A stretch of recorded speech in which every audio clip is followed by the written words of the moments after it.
Hi everyone and welcome along. We've come to the end of Pride Month, so I thought it was time to do a special watercolour project celebrating the rainbow colours.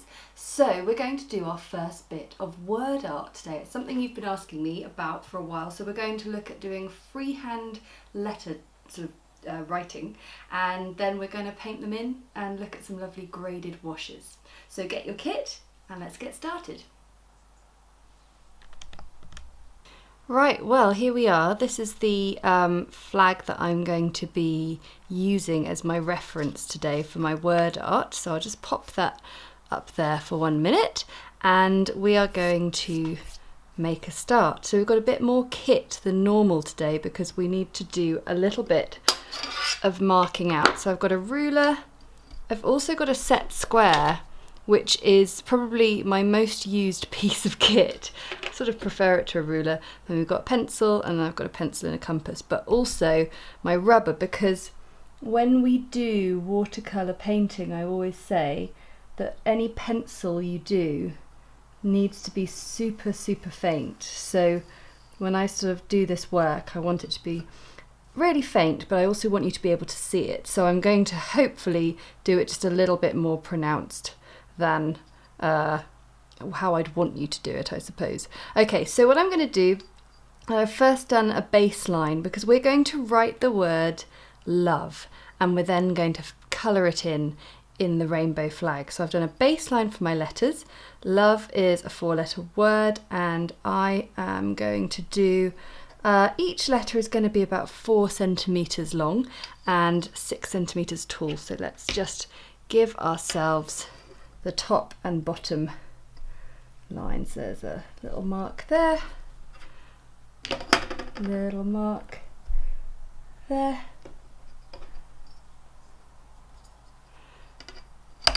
We'll just give ourselves a top and bottom. Okay, lovely. And then I'm going to draw where actually my letters are going to sit on the page. So I'm going to do a mark there for each 4 centimetre width with a centimetre gap in between. Okay. Now my beloved set square comes in. I'll just move my water jars up so we've got a bit more room. Okay, so an L, luckily we can use the L shape of the set square. We're going to get our upright. There we go. And then I'm just going to do, this is really simple lettering, so each letter is just going to have a 1 centimetre thickness for all the bits and pieces. So I've just done a little marker there, so I then can give myself the upright of an L, and then I'm just going to, I can use my set square the whole time to sort of keep nice straight lines. And then I'll just freehand draw that one in. And there we have an L. So for the O, what I'm going to do is I'm going to use the distance here to work out how big my O will be. So this is a 6 centimetre thing, so we need to find 3 centimetres to get our central point. So 3 centimetres, and then you can bring your compass point to there. And then I also need to make sure, see there's quite a lot of work involved when you are doing freehand lettering. It doesn't feel particularly free at the moment, does it? So there's our central point. Now this O is going to sort of become a bit wider than the other letters, but I quite like that. So it will just sort of overlap a little bit into the space of the L.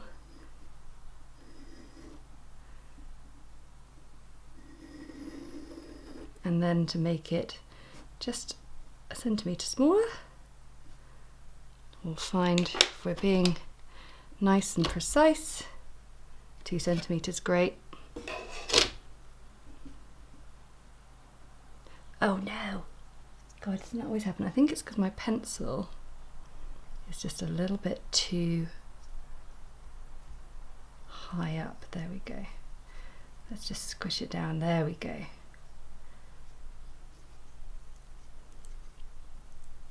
Things always go right in rehearsal, don't they? And then There we go, our central line.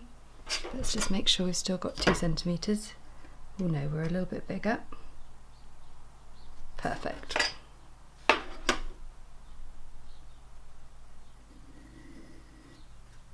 We're back on track.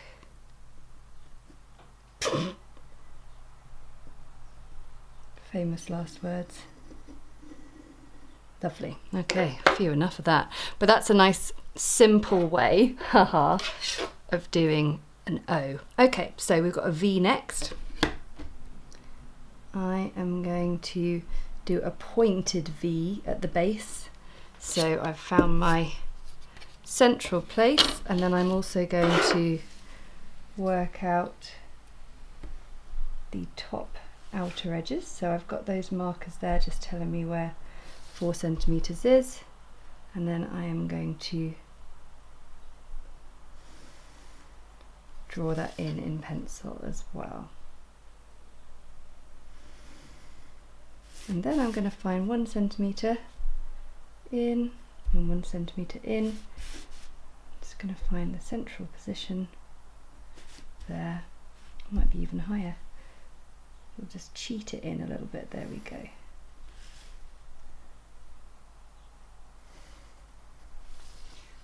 And then finally the letter E, a little bit like the L.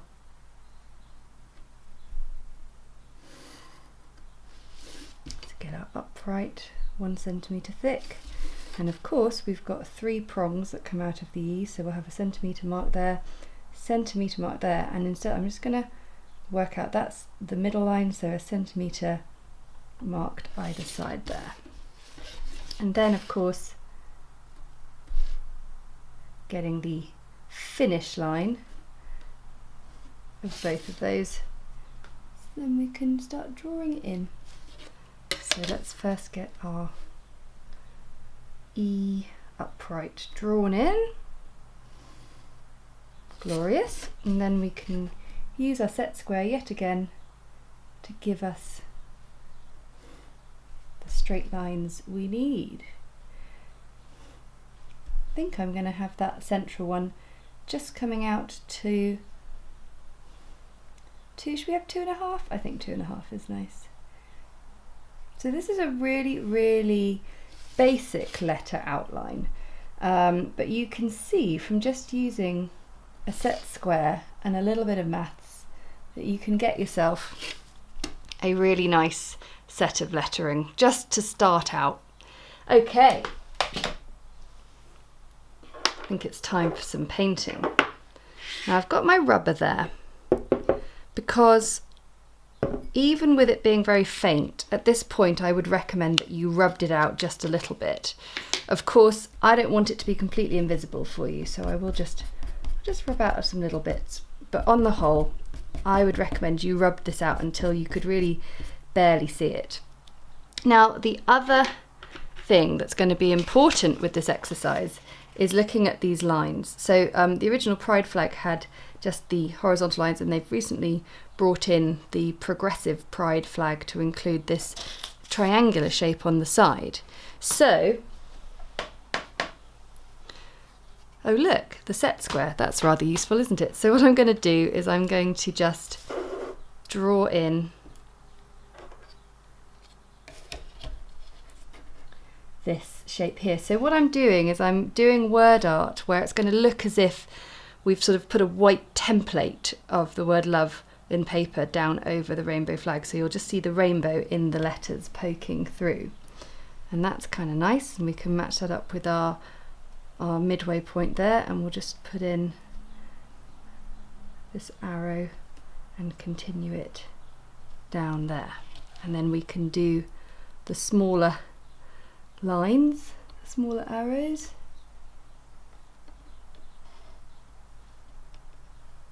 And we can see it starting to suddenly creep in to the L.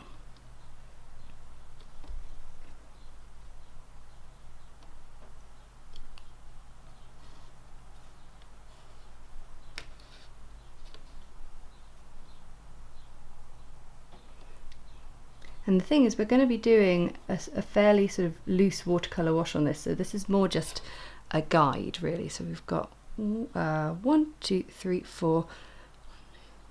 We need one more, just that little tip of a triangle poking through. Lovely. Okay, so that's a handy guide, and then the last thing to do is add in some lines for the rainbow stripes horizontally.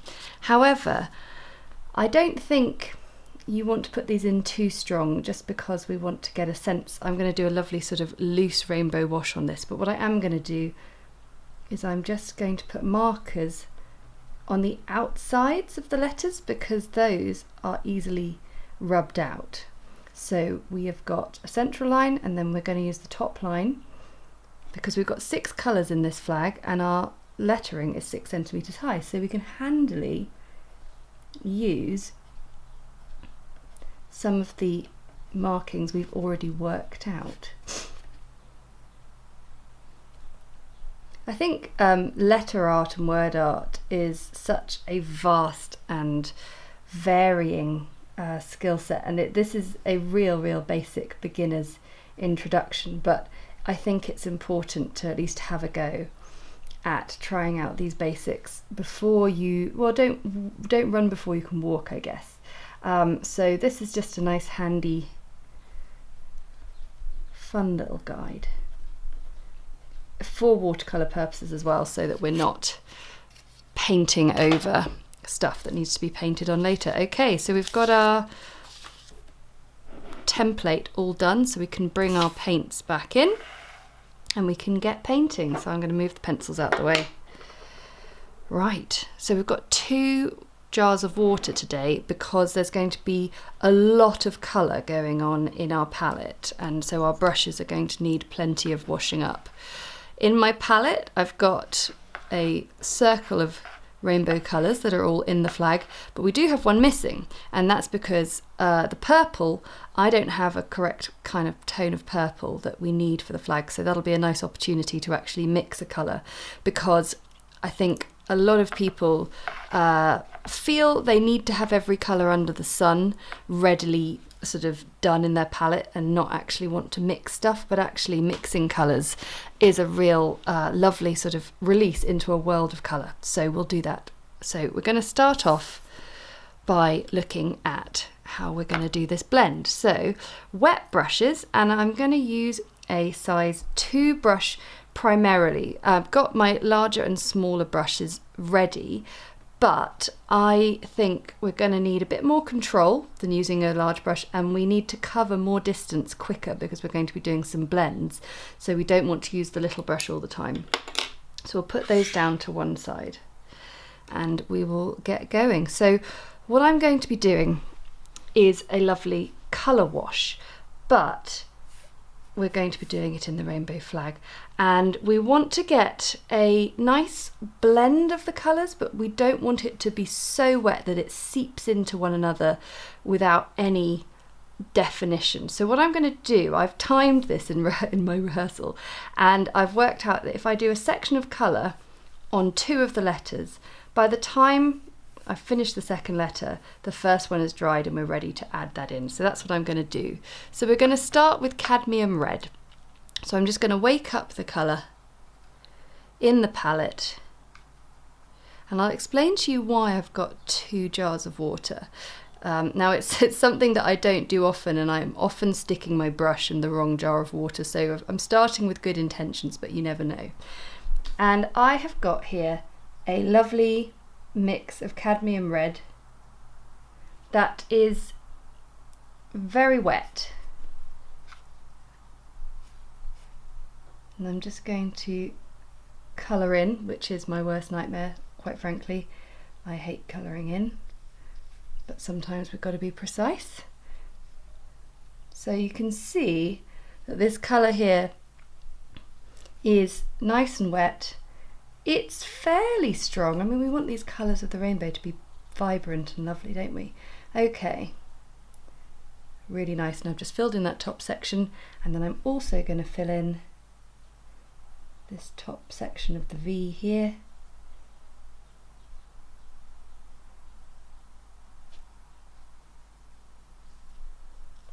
Really nice. So quite a lot of colour. Let's just blend that all in nicely. Quite a lot of colour, but quite red at the same time.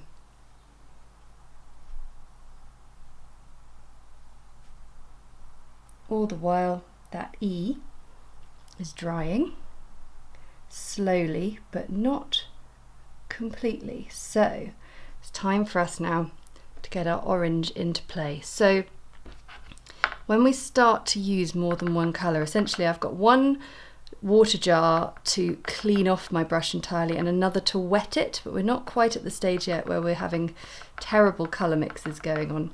Okay, and now here we go. So with a fairly wet red, but not completely sopping wet, it means when I add this orange in, we get a little bit of a blend, but not too much. And it's important that the orange is at a similar sort of consistency to that red. I just want to add a little bit more colour in.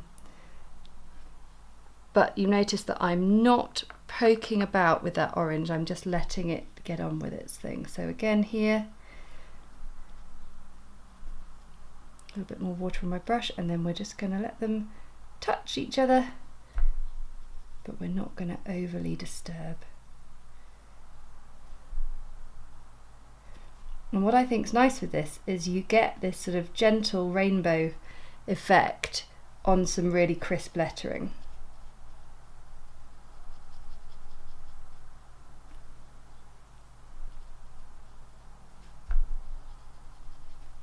Let's get a little bit more vibrance in there. Lovely. Okay. Let's get the yellow involved. Around we go. So I've used cadmium red, cadmium orange and cadmium yellow. Just so happens that they are what I've got in my palette. So this time, there we go. They're quite similar, cadmium orange, cadmium yellow, so just got to be careful. And then also to remember that I'm painting halfway across that E.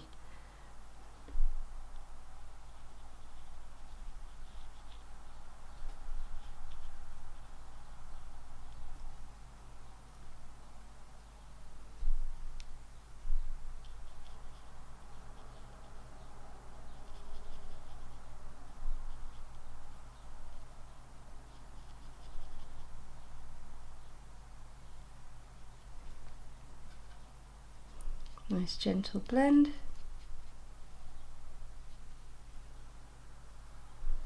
And I think because we're using such a tiny amount of colour here, we're not actually disturbing the colour of our water in the jar too much, but it could all change now because we're now going to add green. So I'm using a really vibrant Hooker's green because it felt like a really good tone. Now Hooker's green is not always the standard green you get. You usually get sap green, which is a little bit more dull. This is a wonderful colour for sort of celebration, and there we go. Ooh, look at that blend, lovely. If you only have a sap green in your kit, just going to paint, there we go, crisp line. Then you could add a tiny bit of a bluey tone to your sap green, and you will get a little bit more of a Hooker's green tone. Okay.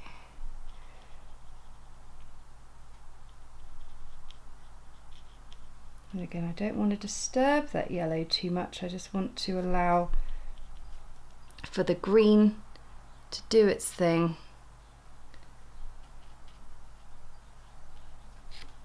And here, interestingly, it's already dried, so we will just add the tiniest bit of water to get that livened up a little bit more.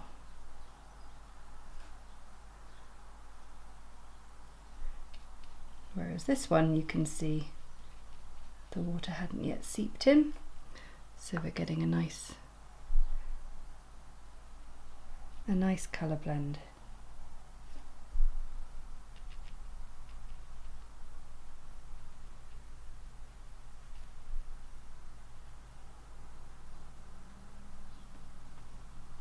This is looking fun.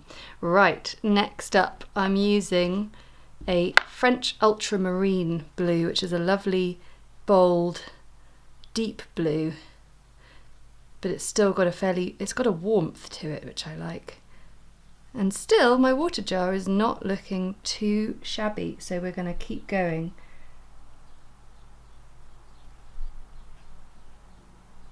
Now, this would be a potentially dangerous moment for a colour blend, so what we really don't want to do is disturb that blue and green mixing too much, so just let it do its thing and don't sort of poke it about with your brush too much. There we go, you just let the edges just kiss.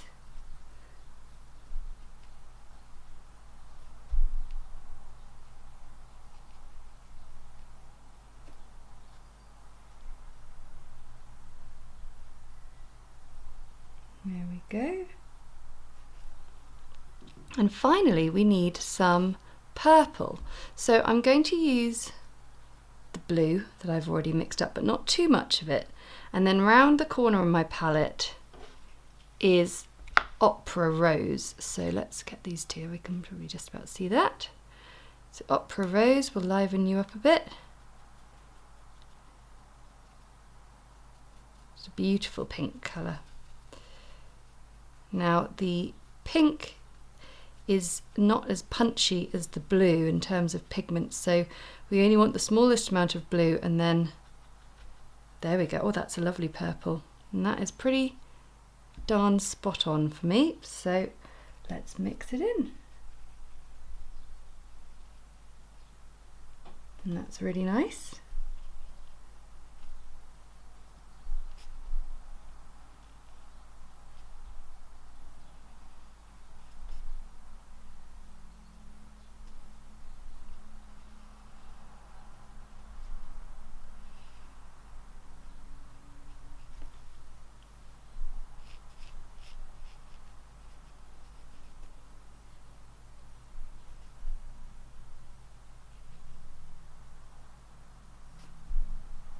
And there we have our first two letters.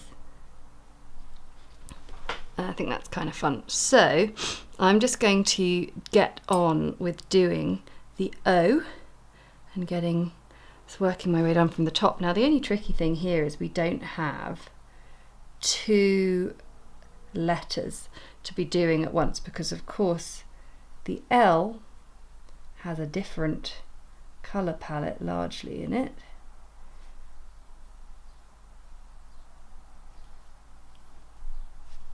Fill that in with a bit of water.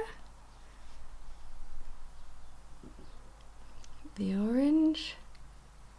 So what are we going to do? Well, we can either wait a bit longer, it's not the most exciting thing for a YouTube channel, or we can work our way up from the bottom. So I'll just get some of that, bit more of that pink and purple mixed in. Pink and purple, pink and blue mixed in to make the purple colour. And I will paint that one in from the bottom and work my way up. So the watercolour is a lot about timing. Sometimes you want to be working super quick because you want beautiful blends, you want it to bleed into each other almost seamlessly. Here we want a blend, but not sort of so it becomes completely unrecognisable that we wanted a rainbow in the first place.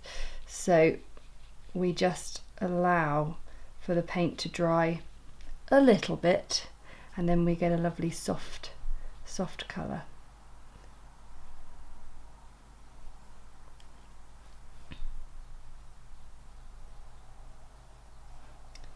There we go, and then we get the bit more orange.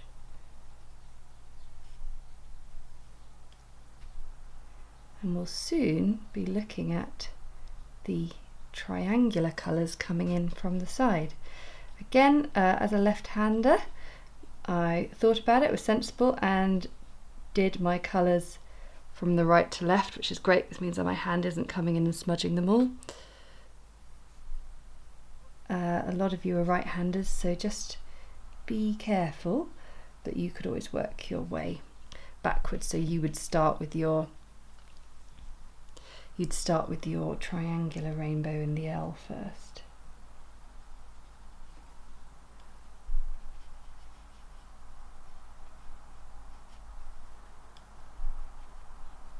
Well, purple is dried up a little bit, so I'm just going back in and adding a little bit more in.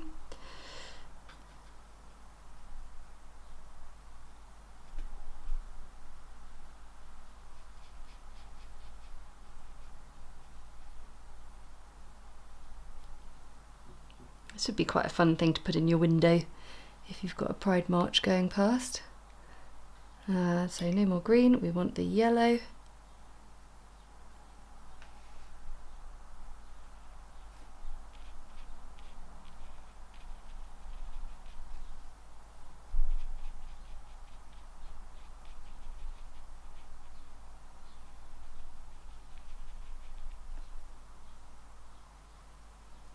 And then of course we've got to be careful of our triangle coming in there, so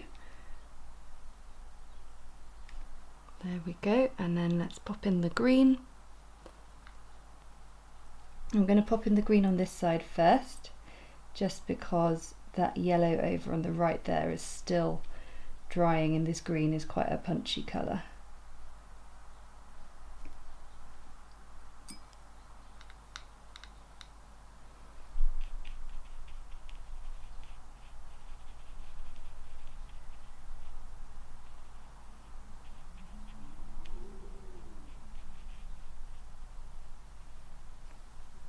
Okay, that's not too bad at all. Let's get this L painted in then, shall we? So we've still got a little bit of purple that's going to be going in there, but otherwise we've got a whole load of new colours coming in.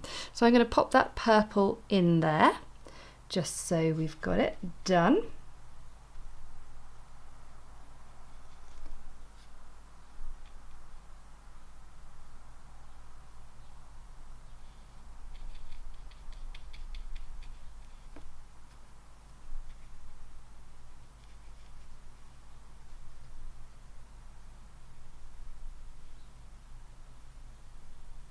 And then again, I'm going to be working from I'm going to work from the inside out actually, because we've just got to keep our wits about us when we're doing this colour blend. Okay, so let's have a look at this triangle. So that bit is going to remain unpainted, but the next bit we're going to have some pale pink. So I've got my opera rose there. So pale pink. Going to come in, and you know what, this would be a good time now to use my second jar of water, because the tone of these colours is just a little different. They're a little less primary.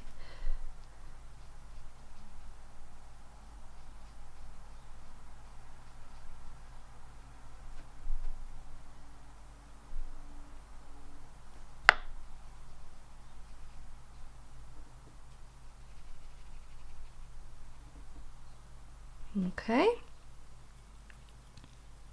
and then we're going to use the Payne's Grey to get the black of the rainbow in.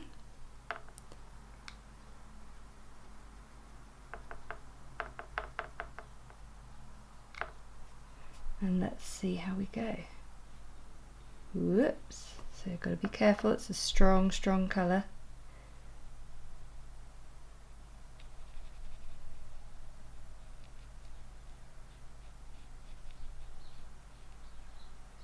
Awesome.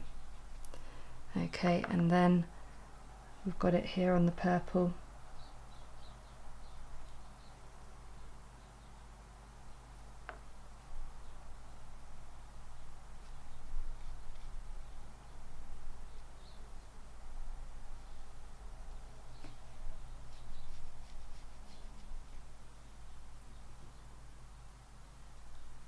And then we've got the tiniest tip of it on the top of the L, and I just want to punch in a little bit more of it.